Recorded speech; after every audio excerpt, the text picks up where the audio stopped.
Iekšējie draudi drīzāk pieaug, un tas ir pamatā saistībā ar masu imigrāciju, un tas ir mūsu valsts izvēlēts ceļš būtībā. Migrāciju, kas tiek kaut kādā mērā kontrolēta, nekontrolēta, tad ko var darīt? Tur ir ļoti daudz šobrīd caurumi, burtiski un juridiski. Man ir prieks, ka ir nomainījusies valdība, un vismaz tur ir kaut kāda gatavība cīnīties pret šo pieaugumu. Tāpat laikā nav teikts, ka būtu jāaptur vai kaut kā fundamentāli tas process jāpagriež otrādāk. Tās ir šīs viltus studentu schēmas, tas, kas, man liekas, nav nekāds jaunums, kur maksā būtībā kompānijām, lai viņas piesaista ārzemniekus Latvijai, kur mēs redzam Rīgas ielās, vai tie ir studenti, diez vai tā var studēt. Kā ar to var cīnīties? Stingrākas prasības augstskolām, kontrole, valodas prasības, arī mācību procesa prasības. Ja students neapmeklē studiju procesu, tad viņš nav students. Savukārt tas, kas notiek imigrantu čatos, to arī redz, ka tur ir nodokļu nemaksāšana, krāpniecība. Līdz šim nebija mērķi vispār par imigrāciju, tagad mērķis ir ierobežot. Es teiktu, mērķim ir jābūt iedarbināt atgriezenisko procesu,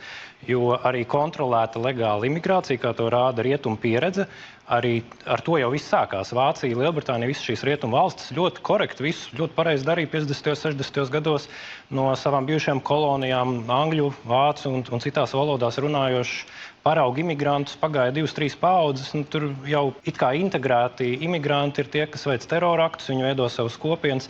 Tā kā jo ātrāk to procesu nogriezīs saknē, jo vajag izlēmīgi rīkoties un noteikt mērķi, ka imigrācija jau ir pa lielu un nepietiek vairs tikai ierobežot. Vajag atgriezenisko procesu. Tur vajag izvērtēt tās uzturēšanās atļaujas, šos studentus, kur acīm redzam lielai daļai ne viņi ir investori, ne viņi strādā, ne viņi maksā nodokļus un jāsūt mājās.